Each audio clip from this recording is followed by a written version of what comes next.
Estamos viendo la historia de la salvación. Estamos viendo la segunda de Samuel, capítulo 12, del 1 al 10, en donde Yahvé le responde a David por sus acciones. ¿Te recuerdas cómo el pecado de David fue creciendo?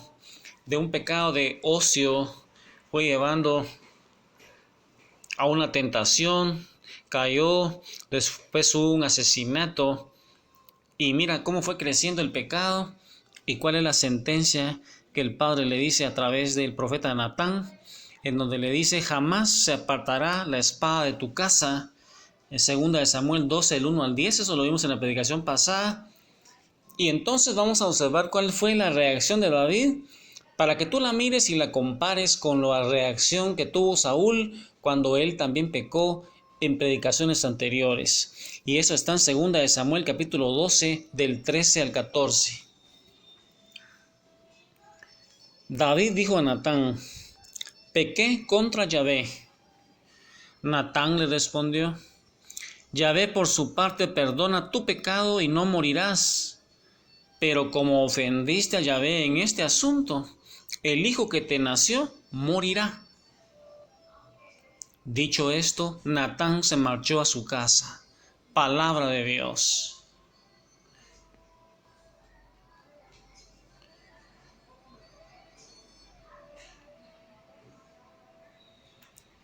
Y mira, este es el momento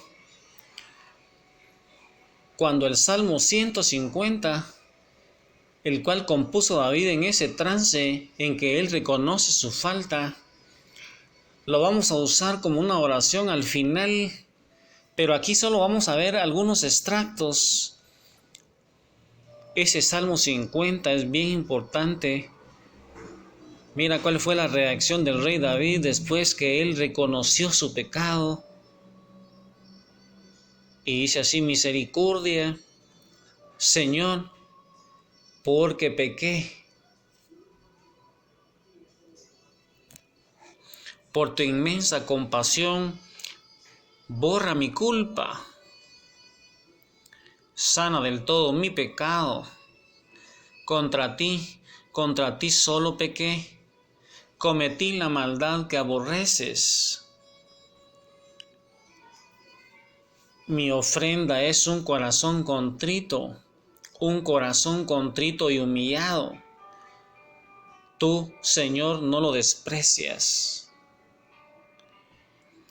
Y es que este es uno de los salmos más bellos, más significativos, el de un corazón arrepentido que pide misericordia a Dios. Es un salmo muy útil para cuando hemos pecado y necesitamos arrepentirnos de corazón, arrepentirnos con un arrepentimiento perfecto, es decir, hermano, porque hemos ofendido a Dios. Imagínate ahí a David postrado ante el profeta Natán. Mira ese arrepentimiento de David. Definitivamente hay una diferencia entre el arrepentimiento de David y el remordimiento de Saúl. ¿Y cómo crees tú que se diferencia esta actitud de David con la de Saúl cuando él pecó? Es que David realmente le pesa su pecado y quiere borrarlo. Y Saúl reconoció su pecado, pero quiso disimularlo. Y es que David era un rey que buscaba a Dios y hacía su voluntad. Además, estaba dotado de muchas virtudes que hemos observado en predicaciones anteriores. Pero ¿cómo pudo caer en algo tan grave un hombre con un corazón como el de David? ¿Qué enseñanza podemos sacar de esa cadena de pecados del rey David? Es que tenemos que frenar la tentación a tiempo para no caer en el pecado. Y es que si no se detiene a tiempo un pecado, este es causa de peores y mayores pecados. Dice un teólogo de la Biblia que David había caído en tibieza de oración y estaba en su casa viviendo en comodidad y ahí ociosamente. Y es que tenemos que tener cuidado con la tibieza y con la comodidad en nuestra vida espiritual, lo cual puede ser causa de pecados graves. Jesús lo decía: velen y oren para no caer en tentación, porque el espíritu es animoso, pero la carne es débil. Y es que se dice que los ojos son ventanas del alma, y tenemos que cuidar el mal uso de nuestra vista, como la pornografía, como los malos deseos, como las miradas lujuriosas, porque por ahí entra la tentación. Y es que el que crea estar en pie tenga cuidado de no caer, nos va a decir San Pablo en la 1 Corintios 10, versículo 12. Por eso Jesús nos advierte: estén despiertos y oren para que no caigan en la tentación. El espíritu es animoso, pero la carne es débil, nos va a decir ahí San Mateo 26, 41. Y hay que tener la lujuria a raya y a practicar la castidad, ya que la castidad regula y controla la sexualidad, imponiendo el respeto al cuerpo propio y de otros, tanto en deseos como en palabras y acciones. Y es que la castidad consiste en la sumisión de la pasión sexual a la razón y a Dios. ¿Y qué sucede después con David, con Betsabé? ¿Qué crees tú que sucedió después cuando Betsabé se fue ya a vivir con David? Y está en 2 de Samuel capítulo 12, 24.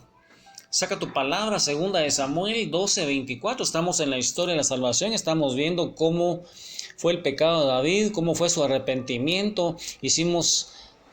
Sacamos de ahí algunas enseñanzas que nos puede dejar ese pecado de David, pero también cómo podemos arrepentirnos cuando caemos en la tentación.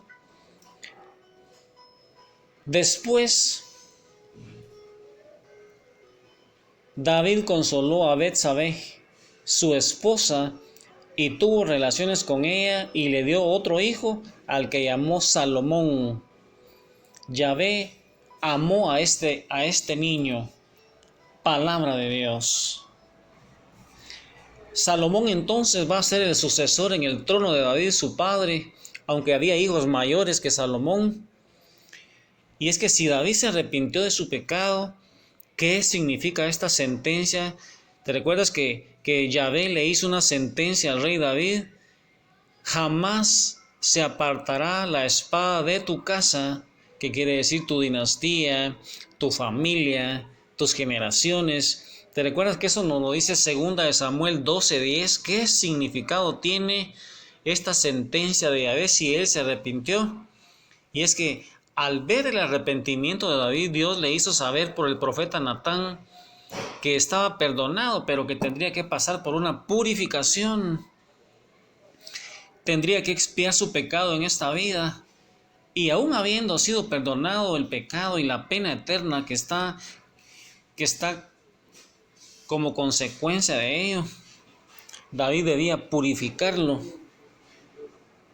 Y todo pecado conlleva Es que, hermano, todo pecado conlleva ser uno reo de culpa y que se borra con el arrepentimiento verdadero y la confesión, pero además tiene un reato de pena que se cumple con purificaciones en esta vida o en la otra, en lo que se llama purgatorio. O sea que cuando nosotros pecamos, hermano, nos volvemos reos de culpa, pero que cuando se borra con la confesión y con un arrepentimiento sincero, pero además de eso hay una consecuencia, que nos volvemos reos de la pena. O sea, la culpa se nos quita, pero hay un reato de pena, y se va a cumplir con purificaciones en esta vida o en la otra, en lo que se llama purgatorio.